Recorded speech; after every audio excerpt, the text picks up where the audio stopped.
The silent depths of underwater caves hold secrets both mesmerizing and deadly. For those who dare to explore, the price of discovery can be unimaginable. This episode dives into the darkest corners of these tragedies. Viewer discretion is advised, because these stories are not for the faint-hearted.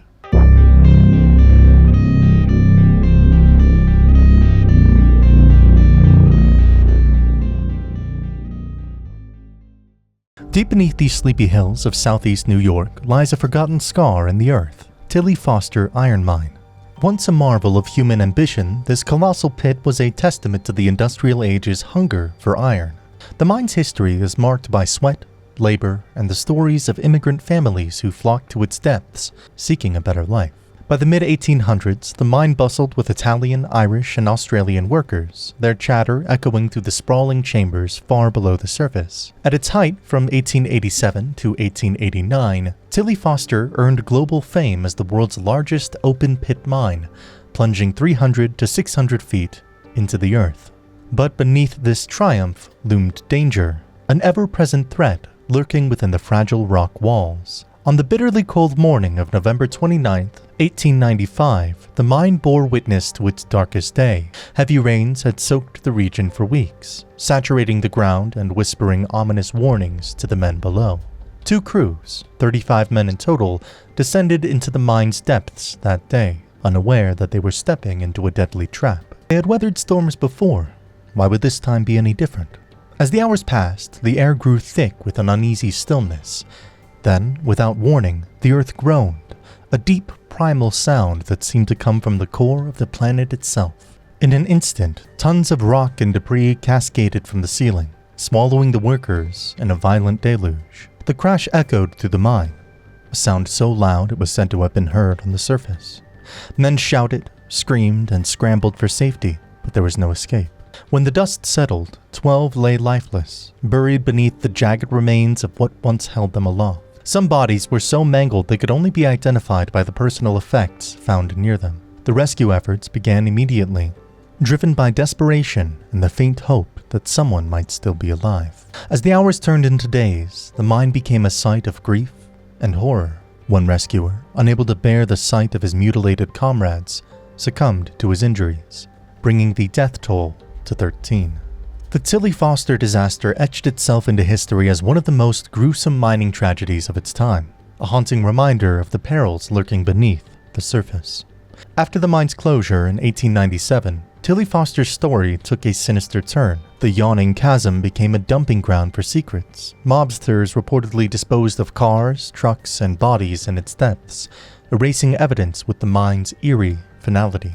Decades later, the US Navy used the mine's flooded passages to test diving equipment, its once vital tunnels reduced to a cold, watery grave. Yet the tragedy of the mine accident was not the final chapter in this grim tale, for Tilly Foster's depths have a way of calling back the unwary, their whispers growing louder with each passing year.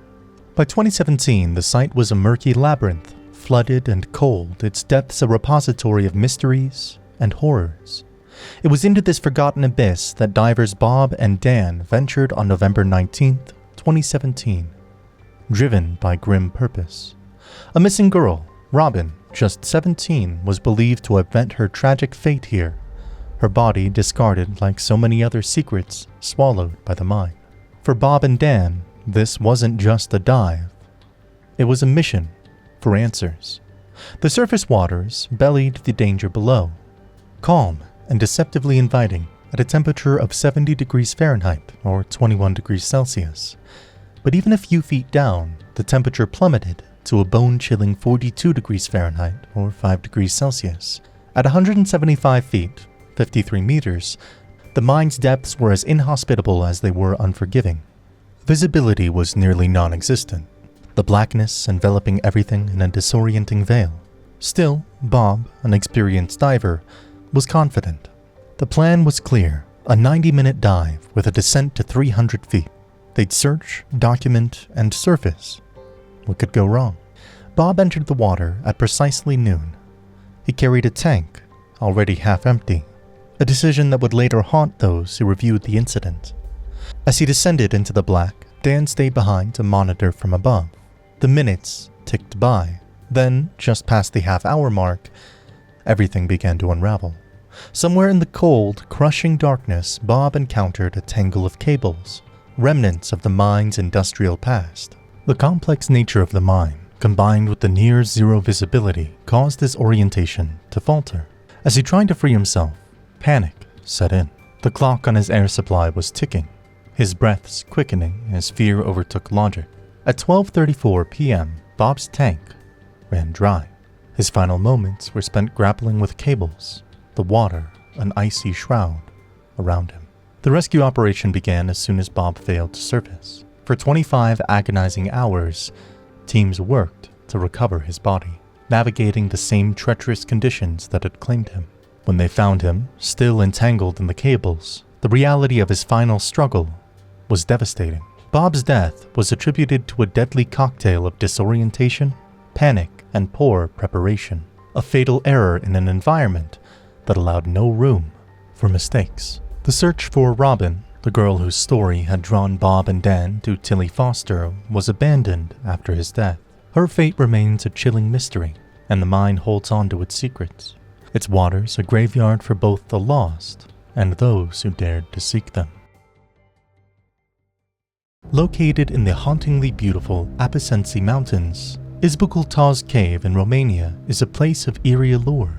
Its waters shimmer in otherworldly shades of blue, so crystal clear they seem to invite exploration. But beneath the surface, this underwater labyrinth is as dangerous as it is mesmerizing. With its icy temperatures ranging between 39 to 43 degrees Fahrenheit or 4 to 6 degrees Celsius, and plunging depths mapped to 344 feet, 105 meters, it's a place that demands respect, a fact tragically understood by the story of Rafael Garski. On October 4th, 2002, Rafael, a skilled diver at just 30 years old, set out for what was intended to be a 2-hour solo dive. Equipped with 2 surface air tanks, 2 trimix tanks, and an argon tank for his dry suit, he was well prepared. Or so it seemed. His mission was to explore and document the deeper reaches of the cave, pushing the boundaries of its known map. But in the cold, unforgiving depths of Izbucul Tauz, even the most experienced diver is at the mercy of their equipment and fate. Rafael descended into the icy water, his movements precise and calculated. The initial part of the dive was uneventful, the surreal beauty of the cave unfolding around him. But as he reached a depth of 256 feet, 78 meters, disaster struck. His buoyancy vest developed a leak, destabilizing his descent. Simultaneously, his argon tank began to fail, draining the gas that insulated his dry suit against the biting cold. As the suit compressed around him, it created a vacuum-like effect, restricting his movement and rendering him nearly immobile. The frigid water began to take its toll. Cold water shock set in, sapping Rafael's strength and sending his body into survival mode. Desperate to maintain his air supply, he switched from trimix to surface air, an action that, at such depths, proved catastrophic. The sudden change caused severe narcosis, impairing his judgment and further complicating an already dire situation. Trapped in the depths of the cave, unable to control his movements or fight the cold, Rafael succumbed to what experts later confirmed as hydrocution, death by cold water shock. His body remained in the cave for 5 harrowing days before it was finally recovered on October 9th, a haunting reminder of how quickly exploration can turn into tragedy. Even now, the still waters of Izbucul Tauz seem to guard Rafael's memory, as if the cave itself refuses to let his story fade. His fate is a chilling testament to the unpredictable dangers of deep diving, and yet for some, the lure of the unknown continues to call.